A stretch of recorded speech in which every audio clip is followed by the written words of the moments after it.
প্রিয় দর্শক, NCC bank বিজ টাইমে আপনাদের স্বাগত জানাচ্ছি। আমি ফরিদ আলম। দর্শক, আজকে আমরা ব্যাংকিং খাতের মুনাফা নিয়ে কথা বলবো। আজকে কথা বলার জন্য স্টুডিওতে উপস্থিত রয়েছেন সাবেক তত্ত্বাবধায়ক সরকারের উপদেষ্টা ডক্টর এবি মির্জা আইজুল ইসলাম। আপনাকে স্টুডিওতে আসার জন্য ধন্যবাদ। দর্শক, আপনারা জানেন যে ব্যাংকিং খাত খুবই একটি গুরুত্বপূর্ণ জায়গা, যেই খাতের ভালো মন্দের উপরে দেশের অর্থনীতির অনেক কিছু নির্ভর করে। তো সেই জন্যই আমরা বিষয়টিকে আজকে বেছে নিয়েছি। তো ডক্টর মির্জা আইজুল ইসলাম, আপনি জানেন যে আমরা কিন্তু গত বছরও দেখেছি যে ব্যাংকগুলোতে বেশ তারল্য সংকট ছিল। তো এবার আমরা যেটা দেখতে পাচ্ছি যে এই প্রথম দিকে এসে এই অর্থ বছরের প্রথম দিকে যে ব্যাংকগুলোর মুনাফাটা খুব কম হচ্ছে। তো এটা কেন হচ্ছে বলে আপনি মনে করছেন? মুনাফা কম হওয়ার আমার কাছে যেটা মূল কারণ মনে হয় সেটা হচ্ছে যে ব্যাংকগুলোর কস্ট অফ ফান্ড বেড়ে গেছে, এবং এর পিছনে কিছু কারণ আছে। প্রথমত, যে ডিপোজিট গ্রোথ ব্যাংকিং সিস্টেমে, অর্থাৎ জনসাধারণ যে আমানত রাখে সেই আমানতের প্রবৃদ্ধি কমে গেছে। ইনফ্যাক্ট ডিমান্ড ডিপোজিট যেটা ইন্টারেস্ট ফ্রি, সেই ডিমান্ড ডিপোজিটের গ্রোথ হচ্ছে জুলাই থেকে মে পর্যন্ত 1%-এর নিচে। টাইম ডিপোজিটের কিছুটা ভালো আছে, কিন্তু সেটাও তার আগের বছরের তুলনায়, অর্থাৎ 10-11 অর্থ বছরের তুলনায় অনেক কম। তো কাজেই এখন যে পরিস্থিতি, এখন যেহেতু ডিপোজিটের গ্রোথটা কমে গেছে, ব্যাংকগুলোকে তো ডিপোজিট ক্রেডিট একটা রেশিও মেনটেন করতে গেলে, ক্রেডিট ব্যাংকের আয় তো হলো ক্রেডিট থেকে, সে যে ঋণ দিবে সেটার থেকে আয় হবে। যেহেতু ক্রেডিট ডিপোজিট রেশিও মেনটেন করতে লাগে, সুতরাং ডিপোজিটের গ্রোথ কমে গেলে ক্রেডিট গ্রোথটা কমে যায়। তো কাজেই যে ভলিউম অফ ক্রেডিট সেটা অপেক্ষাকৃত কম হয়েছে, এবং সেটা আমরা দেখতে পাচ্ছি যে ওভারঅল ক্রেডিট গ্রোথ তো কম হয়েছে আর কি। আর অন্যদিকে যেহেতু আমানত কমে গেছে, আমানতের প্রবৃদ্ধির হার কম, সুতরাং ব্যাংকগুলো তারা বিশেষ করে এফডিআর কালেকশনের জন্য বা টাইম ডিপোজিট কালেকশনের জন্য তারা অ্যাগ্রেসিভলি কম্পিটিশন করছে। আমানতটা কেন কমে যাচ্ছে বলে আপনি মনে করেন? আমানত কমে যাচ্ছে, এটার পেছনে আমার মতো মূল কারণ যেটা মনে হয় সেটা হচ্ছে যে মূল্যস্ফীতি। কেন মূল্যস্ফীতি কমে যাওয়ার ফলে মানুষের সঞ্চয় কমে গেছে, সঞ্চয় ক্ষমতা কমে গেছে, এবং সঞ্চয় ক্ষমতা কমে যাওয়ার ফলে আমরা দেখতে পাচ্ছি যে সরকারের যে ন্যাশনাল সেভিং সার্টিফিকেট যেগুলি আছে, যেখানে একটা সঞ্চয়ের বিরাট অংশ আগে বিনিয়োগ হতো, সেটা সাংঘাতিক মাত্রায় কমে গেছে। যেমন গত অর্থ বছরে বোধহয় 400-500 কোটি টাকা মতো এরকম বিনিয়োগ হচ্ছে, তার আগের বছরে যেখানে প্রায় 2,500 কোটি টাকা ছিল। ঠিক ওইখানে যেরকম সঞ্চয় মানে বিনিয়োগ কমেছে, ঠিক একই কারণে ব্যাংকের আমানত কমেছে। আমরা আপনার সাথে আরো কথা বলবো। আমরা বাংলাদেশ ব্যাংকের সাবেক গভর্নর ডক্টর সালাউদ্দিনের সাথে কথা বলেছি। আমরা ওই প্রতিবেদনটি একটু দেখবো, আমরা একটু দেখে নিই উনি কি বলছেন এই বিষয়ে। তারল্য সংকট থাকার পরও গত বছর প্রথম 6 মাসে যে ঢাকা ব্যাংক মুনাফা করেছিল 89 কোটি টাকা, সেই ব্যাংকেরই এবছর মুনাফা হয়েছে মাত্র 28 কোটি টাকা, অর্থাৎ মুনাফা কমার হার 69%। আর গত বছরের জুন পর্যন্ত প্রথম 6 মাসে প্রিমিয়ার ব্যাংকের মুনাফা হয়েছিল 27 কোটি, এবছর একই সময়ে তা মাত্র 11 কোটি। তাই শেয়ার প্রতি আয় 58 পয়সা থেকে কমে হয়েছে মাত্র 25 পয়সা। একইভাবে ন্যাশনাল ব্যাংকের মুনাফা 322 কোটি থেকে নেমে গেছে 139 কোটিতে। মুনাফার এমন অবস্থা অন্যান্য ব্যাংকেরও। হঠাৎ করে ব্যাংকের কেন এই অবস্থা? একটা হলো কারণ হলো গভর্নমেন্ট অনেক বড় করেছে, তারপর দ্বিতীয়ত কারণ হলো লোকজনের যে সঞ্চয়ের হার কিন্তু কমে গেছে অনেক, দেখবেন আমি বিশেষ করে নিম্নবিত্ত লোক। আরেকটা কারণ যার সঞ্চয় যে কিছু ক্যাপিটাল মার্কেটও চলে গেছে, যাদের ক্যাপিটাল ছিল ওটা, ইম্পোর্টে কিন্তু কমে গেছে। আপনি দেখেন ইম্পোর্ট হলেই তো ওদের এলসি এসে থাকবে, অর্থাৎ সেদিকে একটা এসে পড়েছে। শেয়ার বাজারে বিনিয়োগের কারণে প্রতিটি ব্যাংকেরই বেশ লোকসান গুনতে হবে। পাশাপাশি অধিক সুদে আমানত সংগ্রহ করে ঋণ দিতে না পারায় থার্ড কোয়ার্টার বা তৃতীয় প্রান্তিকে আরও কমে যেতে পারে ব্যাংকগুলোর মুনাফা। বাংলাদেশ ব্যাংক কিন্তু এদিন একটা সার্কুলার দিয়েছে, যেটা এফেক্টিভ হবে যে আপনার এসএমএ হয়ে যাবে যে 3 মাসের বদলে খুব তাড়াতাড়ি, 6 মাসের বদলে 3 মাসে আপনার যে সন্দেহজনক ঋণ হয়ে যাবে, যে নতুন ক্লাসিফাইড লোন, এটার কিন্তু একটা প্রভাব পড়ছে। কিছু বাড়তি সুবিধা পাওয়ায় ইসলামী ব্যাংকগুলোর মুনাফা তুলনামূলক একটু ভালো। আপনি যেটা বললেন যে সঞ্চয় কমে যাওয়ার কারণে, উনিও কিন্তু সেটা বলেছেন। থার্ড, উনি আরেকটা কথা যেটা বলেছেন যে ব্যাংকের কুঋণ সম্পর্কিত সাম্প্রতিক যে সার্কুলার, ওই বিষয়টাতে উনি কথা বলেছেন। এর ফলে কি মুনাফা আরো কমে যেতে পারে বা এর কি? তার আগে কিন্তু আর একটা বিষয় যেটা আপনাদের প্রতিবেদনে সেটা উল্লেখ ছিল, সেটাও কিন্তু একটা গুরুত্বপূর্ণ বিষয়। সেটা হচ্ছে যে যেটা আমি শুরু করেছিলাম, যে ব্যাংকগুলো অ্যাগ্রেসিভলি কম্পিট করছে নিজেদের মধ্যে। যেহেতু ডিপোজিটের ওভারঅল গ্রোথ কম, সুতরাং তারা সবাই বেশি যে ডিপোজিট কালেকশনের জন্য, আপনি দেখেন এফডিআর এ যেখানে বাংলাদেশ ব্যাংকের সিলিং একটা দেওয়া হয়েছে 12.5%, কিন্তু বাস্তবে যেভাবে হোক ব্যাংকগুলো কিন্তু তার চেয়ে বেশি দিচ্ছে। সুতরাং একদিকে তাদের কস্ট অফ ফান্ড বেড়ে গেছে, অন্যদিকে ভলিউম অফ ক্রেডিট কমে গেছে। কাজে যদিও আপনার ওই মার্জিন যেটা মানে স্প্রেড যেটা আপনার বিটুইন ডিপোজিট রেট এবং বরোয়িং রেট, সেটা 5%-এর উপরেই থাকছে, কিন্তু যেহেতু ভলিউম অফ ক্রেডিট কমে গেছে সুতরাং তাদের মুনাফা কমে গেছে। এটা হলো একটা দিক। আর একটা, এটা সালাউদ্দিন সাহেব যেটা উল্লেখ করেছেন না, এটার একটা প্রভাব পড়বে। তার কারণ হচ্ছে যে 6 মাসের যেটা ছিল, এটা এখন 3 মাসে এটাকে ক্লাসিফাইড ডিক্লেয়ার করা হবে। এখন ক্লাসিফাইড লোনের এগেনস্ট একটা প্রভিশন রাখতে লাগবে। ব্যাংক যখন প্রভিশন রাখবে, তো সেটা তো তার যে capacity to create to lend, সেটা তো আরও কমে যাবে। একটা কাজেই ওইদিকে একদিকে লেন্ডিং ভলিউমটা আরও কমে যাবে, এবং অন্যদিকে এই যে প্রভিশন যেটা রাখবে, এটা তো একটা আইডল রিসোর্স, কেন এটার থেকে তার কোনো ইনকাম হবে না। কাজে সেটাও কিন্তু ব্যাংকগুলোর প্রফিটেবিলিটির উপরে একটা প্রভাব ফেলবে। তা আপনি কি বলছেন যে আপনি যেটা একটু আগে বলেছিলেন যে ব্যাংকগুলোর মধ্যে একটা কম্পিটিশন আছে, তো সেটাই এই যে এটা যদি বেশি মাত্রা বেড়ে যায়, তো আবার নতুন ব্যাংকও অনেকগুলো অনুমতি দেওয়া হয়েছে, তারা এখনো আসেনি বা আসবে, তো সেই ক্ষেত্রে তখন কি হবে? আরো কি খারাপ অবস্থার দিকে যাবে? সেটা খারাপ অবস্থা মানে বর্তমানে যে বিদ্যমান সমস্যা আছে, নতুন ব্যাংক যদি আরও বেশি আসে তাহলে সেই সমস্যাটা আরও একটু প্রকট হওয়ার সম্ভাবনা আছে।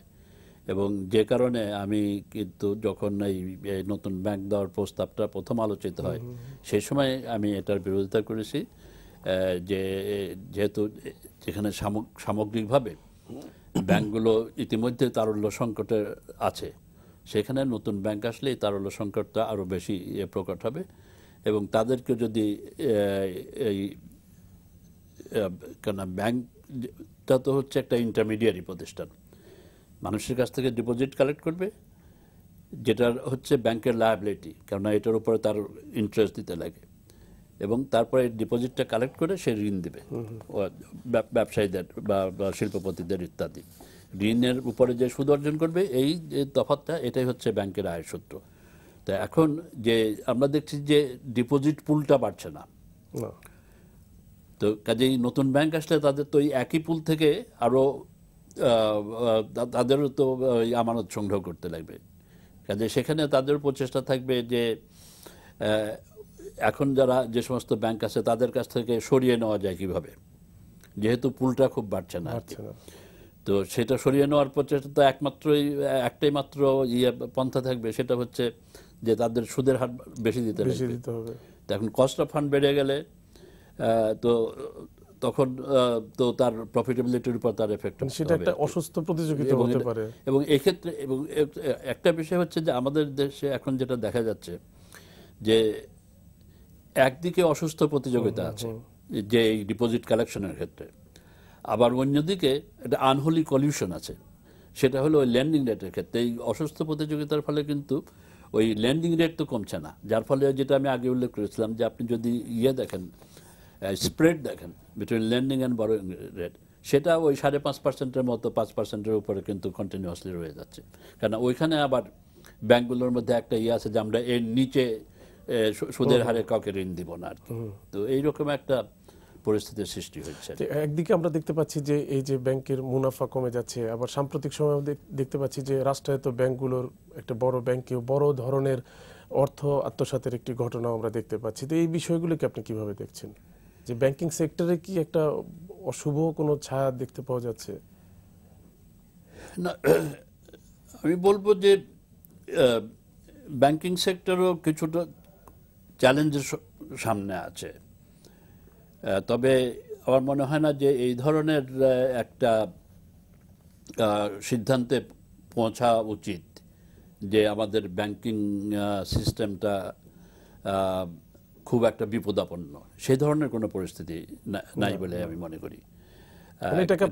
তার কারণ হচ্ছে যে আমি এখনো আমার যদি দেখি যে বিশেষ করে প্রাইভেট সেক্টর ব্যাংকস যেগুলি, তারা তাদের যে ক্যাপিটাল অ্যাডিকুয়েসি এটার ধারে কাছে আছে। রাষ্ট্রায়ত্ত ব্যাংকগুলো এগুলোর ক্যাপিটাল অ্যাডিকুয়েসির নিচে আছে, তবে তাদের তো পিছনে গভর্নমেন্টের সাপোর্ট আছে, প্রয়োজন হলে গভর্নমেন্ট বাজেট থেকে দিয়েও তো এই ব্যাংকগুলোকে ফেল করতে দেবে না আর কি। কাজে সার্বিকভাবে banking system is not about to collapse, এটা মনে করার কোনো কারণ নেই। তবে বেশ কিছু চ্যালেঞ্জ আছে, এবং এক্ষেত্রে আমি মনে করি যে আমাদের যে মূল্যস্ফীতি যদি কমে যায় তাহলে কিন্তু ব্যাংকের উপরে একটা ভালো প্রভাব পড়বে।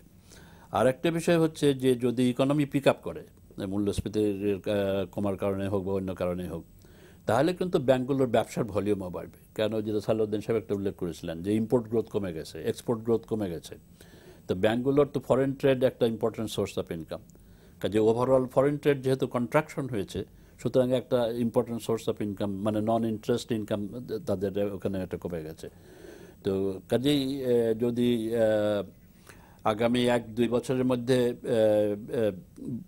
আমাদের মানে বিশ্বের যে মন্দা চলছে উন্নত বিশ্বে, সেই মন্দার পরিস্থিতির যদি উন্নতি হয় তাহলে আমাদের এক্সপোর্ট গ্রোথ যদি বাড়ে, এক্সপোর্ট গ্রোথ বাড়লে আশা করি ইম্পোর্ট গ্রোথ আরও বাড়বে।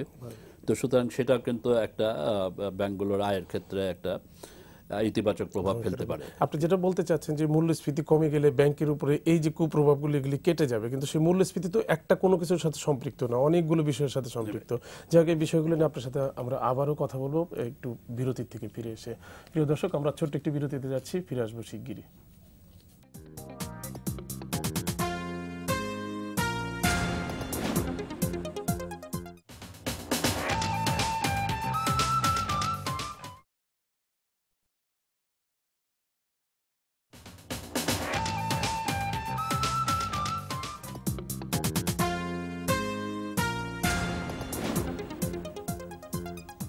প্রিয় দর্শক, বিরতির পর আমরা আবারও ফিরে এলাম। ডক্টর মীর জায়েজুল ইসলাম, আপনার সাথে যে বিষয়ে কথা বলছেন সেটা হচ্ছে যে এই যে মূল্যস্ফীতির কথা বলছিলেন, তো আমরা দেখি যে সঞ্চয়, আপনি বলছেন যে এই মূল্যস্ফীতি কমে গেলে সঞ্চয় বাড়বে, কিন্তু আমরা অন্য একটা দিকে দেখতে পাচ্ছি যে এই যে সঞ্চয়পত্রের বিক্রিও কিন্তু কমে গিয়েছে অনেক। তো এটার পিছনে আর কি কি কারণ আছে বলে মনে করেন?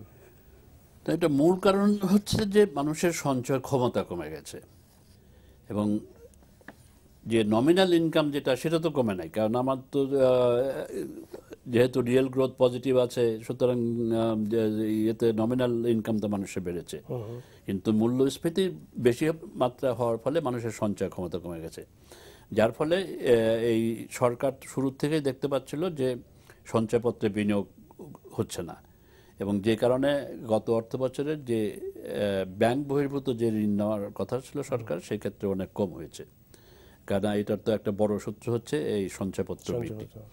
কিন্তু সেটার নেট বিক্রি প্রথম 11 মাসে ছিল বোধহয় 380 কোটি টাকা, যেখানে ইয়েতে তার আগের বছরে ছিল, আগের অর্থ বছরে ছিল প্রায় 2500 কোটি টাকা। তো এখন এই ইয়েটা ট্রেন্ডটা দেখে সরকার কিন্তু পরে ইন্টারেস্ট বাড়িয়েছে সঞ্চয়পত্রের উপরে, কিন্তু তাতেও খুব একটা লাভ হচ্ছে না। শেষ পর্যন্ত বোধহয় জুলাই থেকে জুন পর্যন্ত বোধহয় 500 কোটি টাকা মাত্র হয়েছে আর কি। এবং এর পিছনে আসল কারণ হচ্ছে যে আমার যদি সঞ্চয় ক্ষমতা না থাকে তাহলে আমি কেমন করে বিনিয়োগ করব? কাজে বিনিয়োগের লেভেল যদি আমার ঠিক রাখতে লাগে তাহলে তো আমার কনজামশন ড্রাস্টিক্যালি কার্টেল করতে লাগবে। তো এখন মধ্যবিত্ত নিম্ন মধ্যবিত্ত মানুষ যারা আর কি, তাদের তো একটা যে লিভিং স্ট্যান্ডার্ডের যে অভ্যস্ত, সেই স্ট্যান্ডার্ডটা মেনটেন করতে তাকে এখন বেশি মাত্রা খরচ করতে হচ্ছে। তো কাজে ভোগের জন্য যদি বেশি খরচ হয়, সুতরাং তার সঞ্চয় ক্ষমতা কম। সঞ্চয় ক্ষমতা কম থাকলে একদিকে ব্যাংকেরও আমানত কমবে, অন্যদিকে ওই ইয়েতেও বিনিয়োগ এগুলো সঞ্চয়পত্রের বিনিয়োগও হ্রাস পেতে বাধ্য। স্যার একটা জিনিস আমি জানতে চাইছি, সেটা হলো যে এই যে ব্যাংকের মুনাফা কমে যাওয়ার কারণে বেসরকারি খাতে ঋণ দেওয়ার হয়তো কোনো সমস্যা নাই, কিন্তু আপনি যেটা বললেন যে যদি ব্যাংকে টাকাই না থাকে তাহলে ঋণটা কিভাবে দিবে?